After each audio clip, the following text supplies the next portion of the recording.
चलो बच्चों एक और इंटरेस्टिंग क्वेश्चन करेंगे। Find the seventh term from the end of the arithmetic progression. भाई एक एपी सीरीज दे दिया, उसके एंड से मालूम करो, एंड से आखिरी से आओ।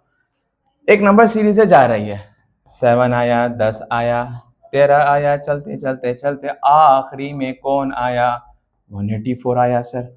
अब उसने कहा कि सेवंथ टर्म मालूम करो आखिरी से आखिरी से। एक चीज गौर कर लो, अपन इसको बगैर फॉर्मूले के भी कर सकते, थोड़ा दिमाग लगाना है। मैं फॉर्मूले से भी करके दिखाऊंगा। सब में फर्क कितना आ रहा है सर? 3 का।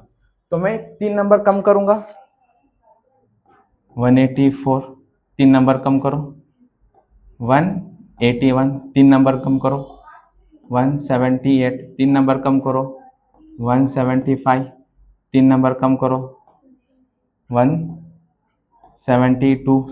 सर ये A1 है, A2 है, A3 है, A4 है, A5 है, फिर 3 नंबर कम करो, 169, A5, A6 और 3 नंबर कम करो, 163। क्या बनेगा ये? A7। अपने को कौन सा टर्म? सेवंथ टर्म मालूम करो। 1 2 3 4 5 6 7, सेवंथ टर्म क्या आ रहा? 163। यही आपका आंसर है, ठीक है। बट नहीं सर, यह गलत तरीका है, ये चीटिंग है। आप उसको फॉर्मूले से करो, हम कॉम्पिटेटिव एग्जाम में यूज कर लेना ये, ठीक है। बट आप जब 2 मार्क्स में पूछा है क्वेश्चन, बट 4 मार्क्स का आप इतना करेंगे, 2 लिखेंगे तो क्या 4 मार्क्स दे देंगे आपको? नहीं देगा। तो हम इसको फॉर्मूले से करेंगे सर। फॉर्मूले से कैसा करना है? 160, हाँ 169 में 3 कम करो, क्या बनेगा? वेरी गुड 166 बनेगा। और 3 कम करो, 163 बनेगा। और 3 करो तो A7 का आंसर क्या बनेगा? 166। क्लियर है? बट सर इसको फॉर्मूले से भी साबित करके दिखाएंगे अपन। तो फॉर्मूला इसको सीरीज को उल्टी लिखेंगे अपन। 184, 181, 18, नहीं वही 178 चलने दो। अब आ जाइए, फॉर्मूला क्या कहता है? an का a plus n minus 1 into D.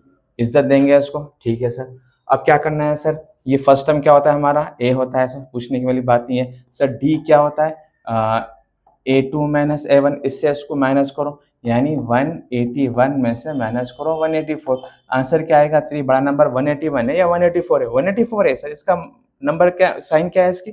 Minus है, तो आंसर में भी क्या आएगा? माइनस। तो डी की वैल्यू क्या आ गई? -3।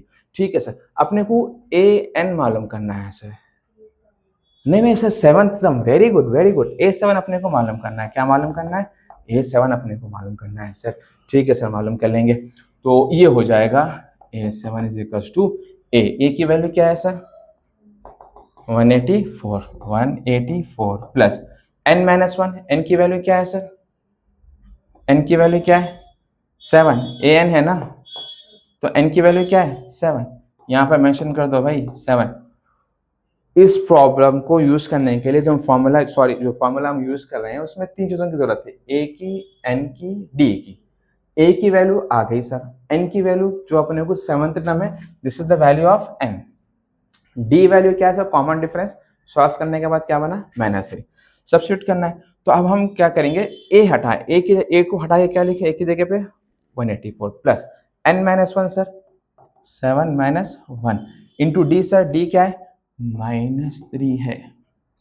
ठीक है, अब हम क्या करना है? 184 plus 7 minus 1 is how much? 6 -3। तो ये बनेगा 184 प्लस नहीं सर, प्लस इंटू माइनस 6 3 सा 18। तो 184 में से 18 निकालेंगे सर, बोरो 1 करेंगे 17 हो जाएगा, ये हो जाएगा 6। तो ये 7 बन गया, 1 देके 17 में से 1 निकालो 16। आंसर क्या रहा? मैं तो पहले ही कह दिया था A7 की वैल्यू 166 है। तो दोनों तरीके से आप नहीं कर सकते, एक तरीके से कर सकते। MCQs में आ गया तो ये तरीके से करना, और अगर LAQs या VSAQ में आया तो फॉर्मूले से करना।